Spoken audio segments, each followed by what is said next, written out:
Hello बच्चों, कैसे हैं आप सब। आशा करती हूँ आप सब अच्छे होंगे। आज मैं आपको कक्षा 7 का अध्याय नंबर 3 पढ़ाने जा रही हूँ, जिसका नाम है उज्ज्वल भविष्य।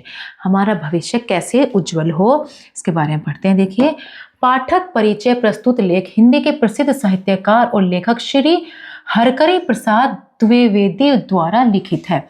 इस लेख के माध्यम से लेखक ने मानव के विकास के साथ भविष्य की चिंता को दर्शाया है। यानी कि जिस तरह देश का विकास हो रहा है, मानव विकास कर रहा है, लेकिन इस विकास के साथ साथ एक चिंता भी शुरू हो रही है भविष्य की। तो ये किस तरह चिंता हो रही है, इसको दर्शाया है लेखक ने।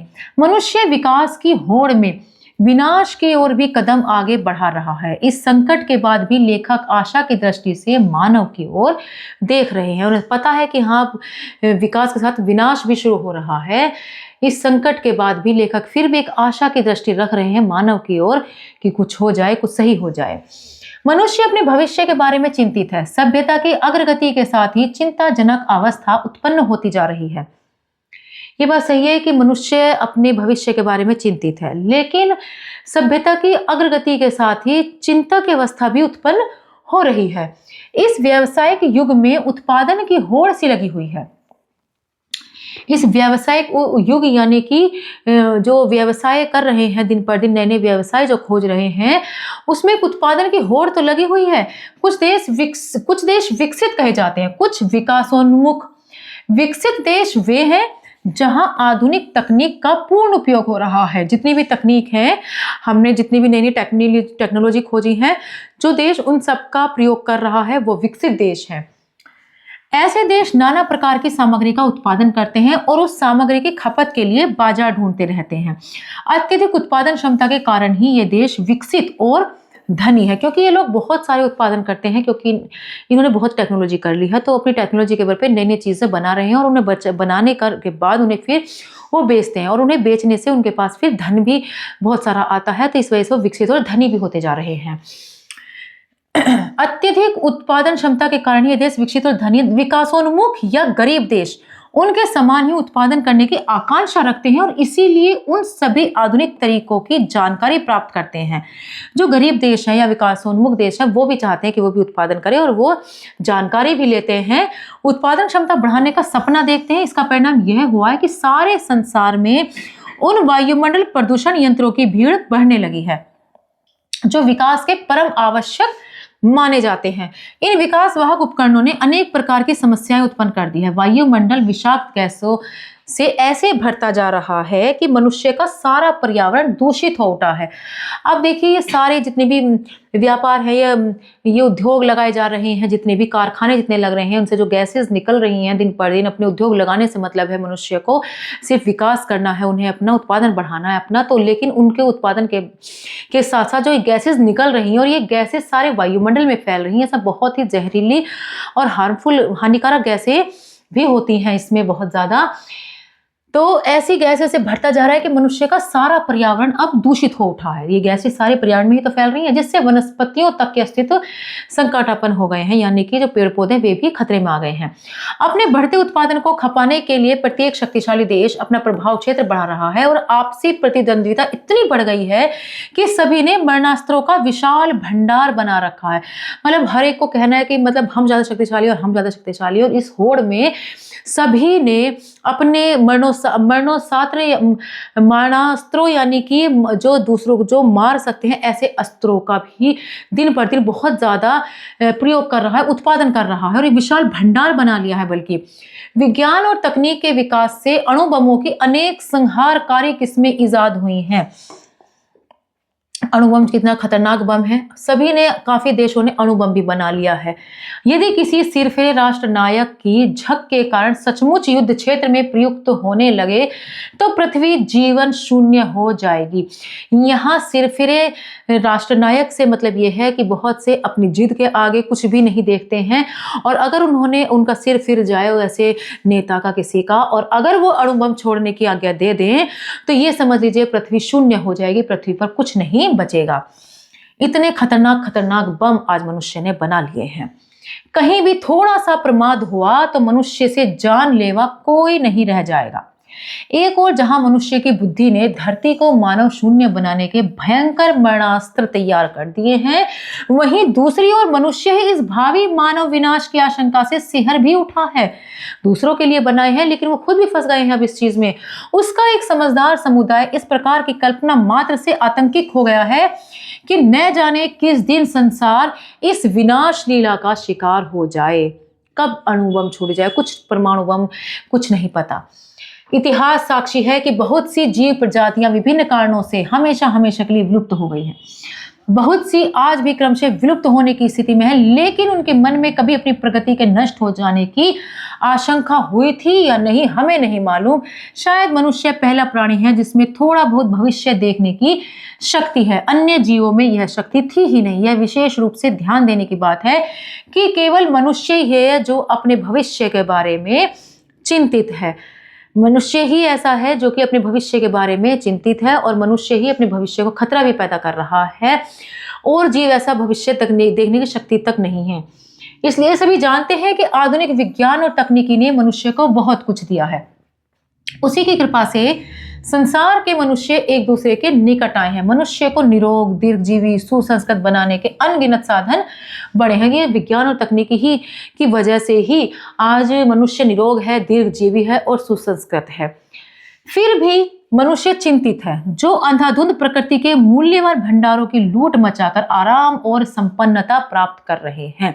ये बात सच है कि मनुष्य को निरोगी, दीर्घजीवी, सुसंस्कृत बनाने में मनुष्य ने ही सब करा है, मनुष्य की वजह से हुआ है। लेकिन फिर भी कोई अंधाधुंध प्रकृति के मूल्यवान भंडारों को, खानों को खोद रहे हैं, पेड़ों को काट रहे हैं, ऐसे ऐसे विनाश हो रहे हैं और इन सब की लूट मचा कर रख दी है और अपने आप को आराम और संपन्नता प्राप्त कर रहे हैं।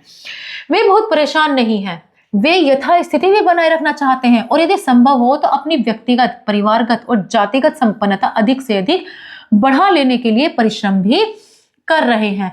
मतलब वे यथास्थिति भी बनाए रखना चाहते हैं। वे चाहते हैं कि सब कुछ ऐसा ही बना रहे और विकास भी होता रहे। ऐसे सुखी लोग मनुष्य का भविष्य जैसी बातों के कारण परेशान नहीं हैं, पर जो लोग अधिक संवेदनशील हैं और मनुष्य जाति को महानाश की ओर बढ़ते देखकर विचलित होते हैं, वे ही परेशान हैं।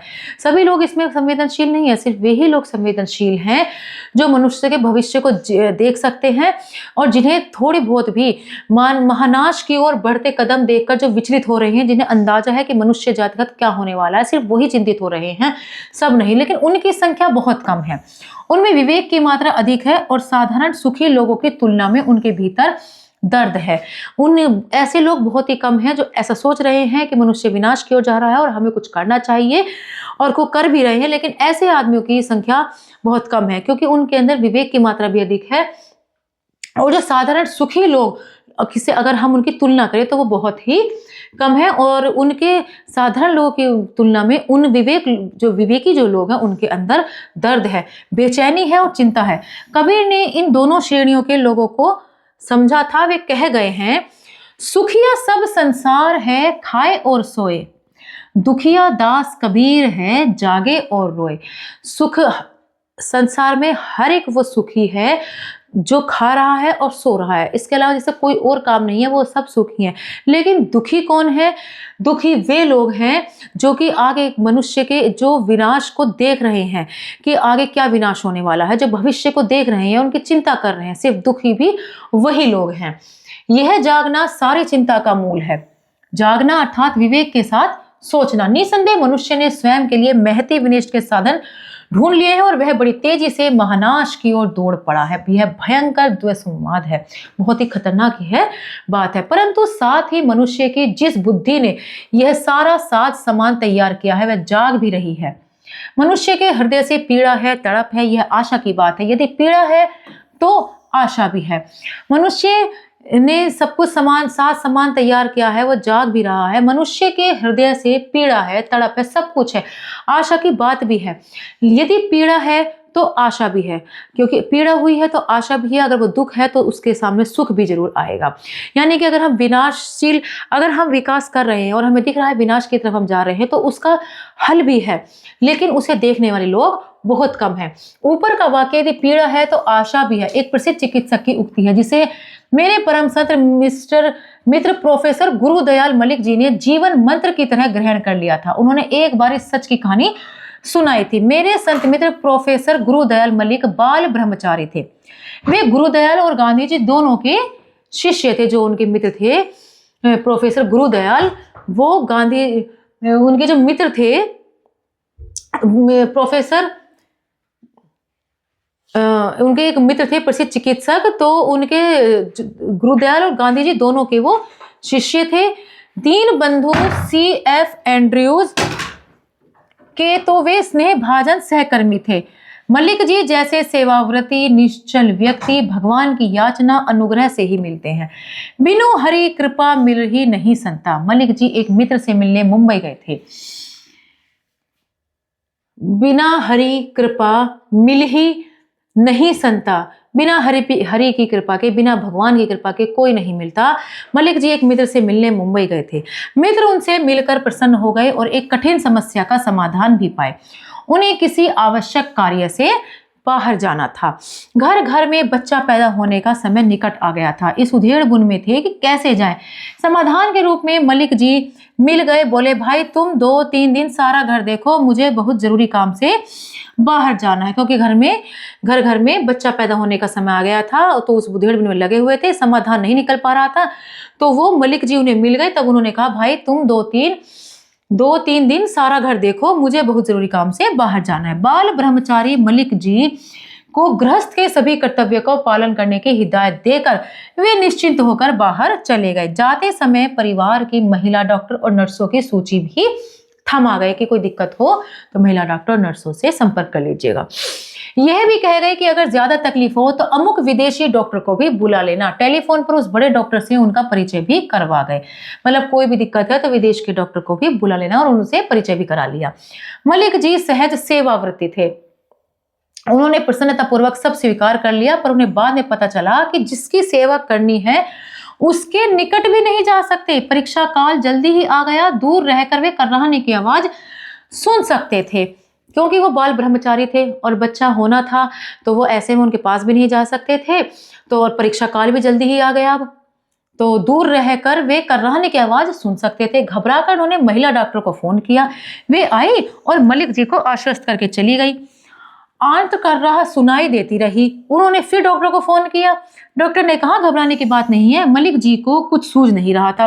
घर की दासियां उन्हें आश्वस्त कर जाती थी। मतलब उन्हें क्या पता कि कर्राहने की आवाज कैसे होती है, क्यों हो रही है, उसे तो वो फिक्र हो रही थी। और बार बार डॉक्टर को भी कह रहा है, नर्सों को भी कह रहा है, लेकिन सब उसे समझा रहे हैं मलिक साहब को ही कि सब ठीक हो जाएगा। वे भगवान का ध्यान करने बैठ गए। जब वो परेशान हो गए, समझ में उनके कुछ नहीं आया, तो वो मलिक जी भगवान का ध्यान करने बैठ गए। लेकिन कातर कर्राह उन्हें ध्यान भी नहीं करने दे रही थी। लगातार जो कर्राहने की आवाज थी वो उन्हें ध्यान भी नहीं करने दे रही थी। सुबह होते होते वे व्याकुल हो उठे और अंतिम उपाय बड़े जर्मन डॉक्टर को बुलाना ही सूझा। फिर वो आखिर में जब छोटे में डॉक्टरों से उसे लगा कि कुछ नहीं हो रहा, तो वो परेशान हो गए। फिर उन्होंने जर्मन वाले डॉक्टर को ही बुला लिया। उनकी घिघियाहट भरे स्वर से डॉक्टर ने समझा कि मामला संगीन है। अपने साथ प्रशिक्षित नर्सों और अनेक प्रकार के यंत्र और औषधि से सुसज्जित होकर 15 मिनट में पहुंचने का वादा किया। मलिक जी का चेहरा सफेद हो गया था। वे बाहर चहलकदमी कर रहे थे और प्रतीक्षण डॉक्टर के आने की व्याकुलता से प्रतीक्षा कर रहे थे। वो बहुत ही ज्यादा घबरा गए थे। हालांकि डॉक्टर ने उनसे कह दिया था कि मैं 15 मिनट में आ रहा हूं, फिर भी वो परेशान हो गए थे और बार बार चहलकदमी कर रहे थे। चहलकदमी मतलब इधर से उधर टहलना जैसे होता है। और प्रतीक्षण डॉक्टर मतलब जिसको उन्होंने बुलाने के लिए कहा था विदेशी डॉक्टर को, उनका इंतजार वो बड़ी बेचैनी से कर रहे थे। उनके चेहरे से डॉक्टर ने विषम स्थिति का अनुमान कर लिया। गाड़ी से प्राय कूद कर उतरे और पहला प्रश्न किया, इज देयर पेन? क्या पीड़ा हो रही है? मलिक जी के हाँ कहने पर बोले। उन्होंने पूछा कि क्या दर्द हो रहा है? तो मलिक जी ने कहा, हाँ दर्द हो रहा है। कोई चिंता नहीं, पीड़ा है तो आशा भी है।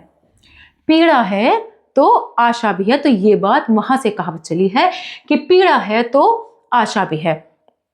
बच्चे में क्योंकि पीड़ा होती है तो वो वाली पीड़ा है तो आशा भी है। नर्सों ने देखकर डॉक्टर को सूचना दी कि कोई विशेष बात नहीं है। इस बीच डॉक्टर ने बातचीत से यह जान लिया था कि यह भोला ब्रह्मचारी जीवन में पहली बार यह देख रहा है भोला ब्रह्मचारी, उसकी क्या शादी हुई थी, तो उसे क्या पता ये सब क्या होता है, तो वे गए नहीं, रुके रहे और थोड़ी ही देर में नर्सों ने स्वस्थ पुत्र उत्पन्न होने की सूचना दी। यह सब तो हुआ, पर मलिक जी को कैसे गुरु मंत्र ही मिल गया। अगर पीड़ा है तो आशा भी है। इतनी अच्छी बात है, अगर पीड़ा है तो आशा भी है। कोई भी चीज अगर आपको दुख दे रही है तो जरूर नहीं वो दुखी देती रहेगी, उसके साथ साथ एक सुख की खबर भी जरूर आएगी। इसीलिए कहा है पीड़ा है तो आशा भी है। उन्होंने जीवन में न जाने कितने रूपों में पीड़ा में छिपी हुई आशा को देखा था। मैंने भी उनके अनुभवों को सुनकर यह मंत्र स्वीकार कर लिया। अब तो मैं भी उनके अनुभवों के हिसाब से यही मंत्र कहता हूं, पीड़ा है तो आशा भी है। सोचने समझने वाले मनुष्य आज चिंतित है, उसके मन में दर्द है। सैकड़ों प्रमाण दिए जा सकते हैं कि मनुष्य जागृत है, यह विवेक एकदम नहीं खो बैठा है। मनुष्य जागृत है और एकदम से जो उसने विवेक जो खोया वो एकदम से नहीं खोया है। मनुष्य आज भी जागरूक है। जिस किसी ने मनुष्य को इस रूप में विकसित किया है वह भी सावधान है। मनुष्यता निसंदेह बच जाएगी। कितनी बार मनुष्य भटका है, गिरा है, बेहोश हुआ है, इसका कोई हिसाब नहीं बताया जा सकता। फिर भी वह संभल कर फिर से उठा है, अपनी ही गलतियों के जाल से अपने को मुक्त किया है और फिर नई ज्योति जलाकर, और कुछ नहीं मिला तो अपनी हड्डी पसलियों की ही मिसाल जलाकर वह आगे बढ़ा। ऐसा नहीं है कि मनुष्य अपना भविष्य नहीं देख सकता या अपने भविष्य को सुधार नहीं सकता। अब भी अगर मनुष्य चाहे तो वो अब भी अपने भविष्य को सुधार सकता है। जो भी दिक्कतें अब पर्यावरण में हो रही हैं उन सबको मनुष्य अभी भी सुधार सकता है। क्यों? क्योंकि ऐसा नहीं है कि ऐसा मनुष्य पहली बार कर रहा है। मनुष्य गलतियों में फंसा है तो जाल से निकला भी है। मनुष्य नई ज्योति भी जलाई है मनुष्य ने ही, और अगर कुछ भी नहीं मिला तो अपनी हड्डी पसलियों को ही जलाकर ही मशाल तक उसने बढ़ा दी है। निसंदेह विषम संकट उपस्थित हुआ है, पर इसमें भी संदेह नहीं कि वह इस बार भी बचेगा और नई आशा, नई उमंग लेकर फिर आगे बढ़ेगा।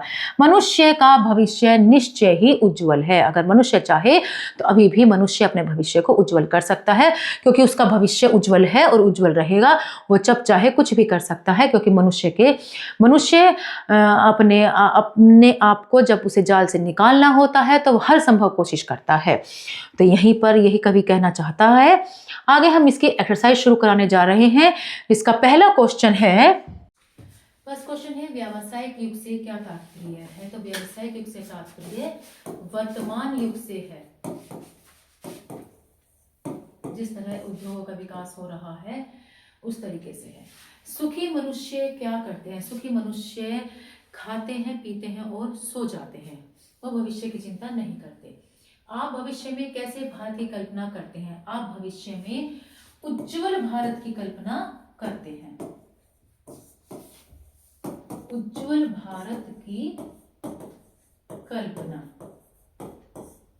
करते हैं। बहुत से जीवों की प्रजातियां कैसे विलुप्त हो गई? तो बहुत से जीवों की प्रजातियां विभिन्न कारणों से विलुप्त हो गई, और सबसे ज्यादा तो कारण है विकास की होड़ के कारण। विकास की होड़ के कारण या व्यवसाय की होड़ के कारण।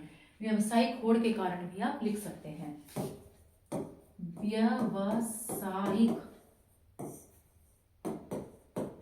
व्यावसायिक होड़ के कारण जो उद्योग लग रहे हैं उनके साथ जो अंधाधुंध कटाई हो रही है उनसे भी जीव की प्रजातियां विलुप्त हुई है।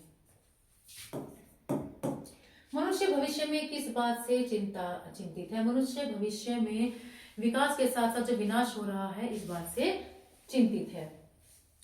कौन आधुनिक तकनीक का उपयोग कर रहा है? तो विकसित देश आधुनिक तकनीक का उपयोग कर रहा है। अपने भविष्य को देखने की शक्ति किसमें है? सिर्फ मनुष्य में। प्रोफेसर गुरुदयाल किसके शिष्य थे? गुरुदेव और गांधी जी के। आज कौन अपना विवेक खो बैठा है? तो आज मनुष्य, विकसित राष्ट्र सभी अपना विवेक खो बैठे हैं। निसंदेह विषम संकट में इसमें विकसित राष्ट्र आएगा। विकसित राष्ट्र अपना वो खो बैठे हैं। निसंदेह विषम संकट में कौन है? तो विषम संकट में सभी हैं, पेड़ पौधे भी हैं, प्राणी भी, पृथ्वी सभी विषम संकट में है। जो लोग अधिक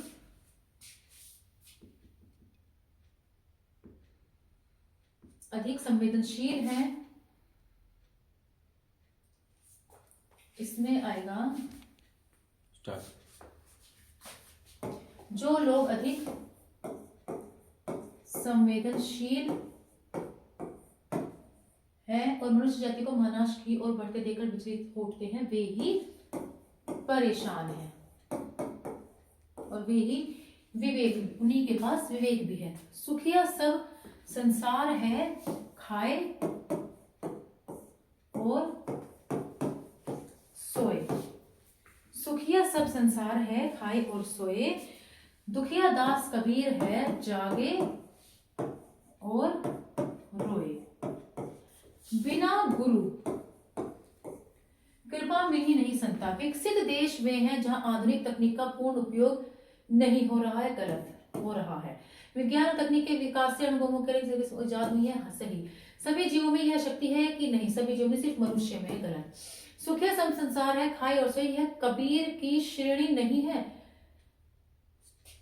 यह कबीर की श्रेणी मतलब क्या कबीर इस श्रेणी में आता है कि सुखिया सब खाते हैं और सो जाते हैं? तो नहीं, गलत।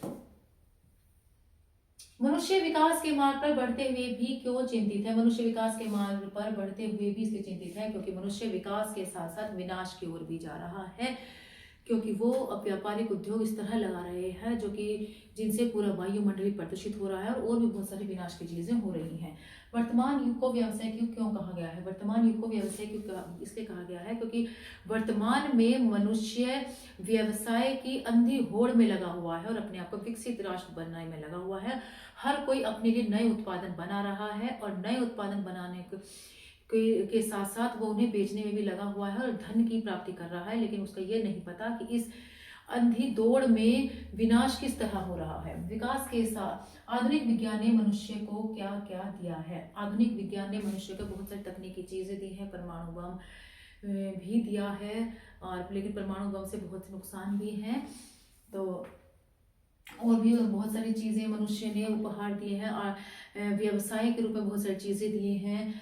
तो आधुनिक विज्ञान ने मनुष्य को बहुत सारी चीजें दी हैं। विकास के साथ विनाश किस प्रकार जुड़ा है, इसका क्या परिणाम होगा? विकास के साथ विनाश जुड़ा हुआ है और इससे बहुत ही भयंकर दुष्परिणाम होंगे, क्योंकि जो विकास है, क्योंकि यहाँ देखिए इसमें उत्पादन क्षमता बढ़ाने का स्वप्न तो देख लिया है, लेकिन इसका परिणाम यह है, इससे विकास तो हुआ है लेकिन इससे विनाश हो रहा है। क्योंकि इस विनाश हो रहा है क्योंकि सारे संसार में उन वायुमंडल प्रदूषण यंत्रों की भीड़ बढ़ने लगी है जो विकास के परम आवश्यक माने जाते हैं, इसलिए विकास विनाश के साथ जुड़ा हुआ है। इसके बाद है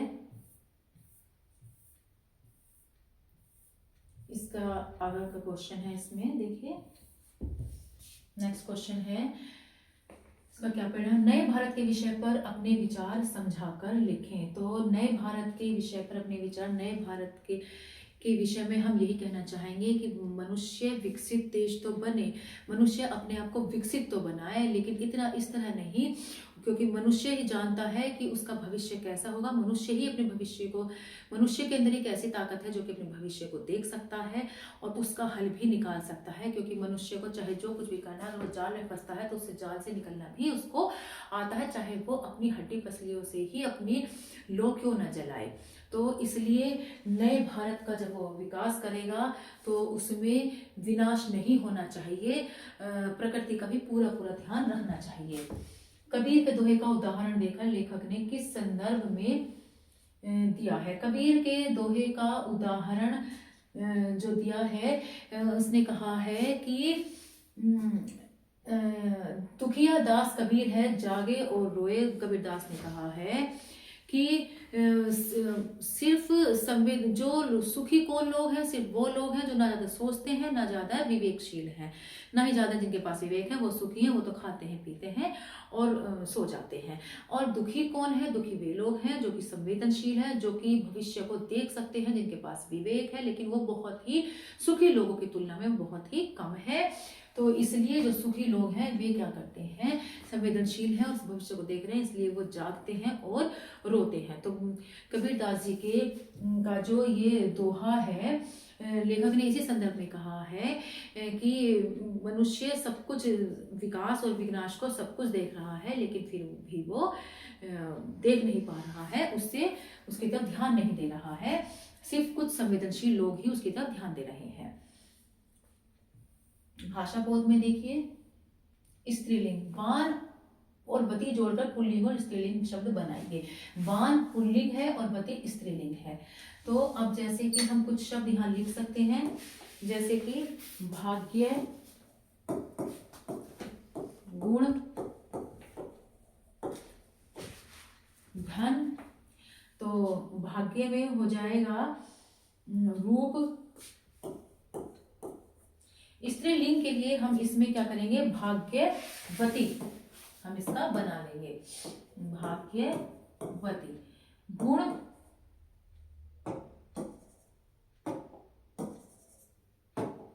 ये इसमें हो जाएगा गुणवती, धनवती, रूपवती। ठीक है, भाग्य से ये ऐसे वर्ड बन जाएंगे। इसी तरीके से भाग्य से ही पुल्लिंग में भाग्यवान, गुणवान, धनवान, रूपवान।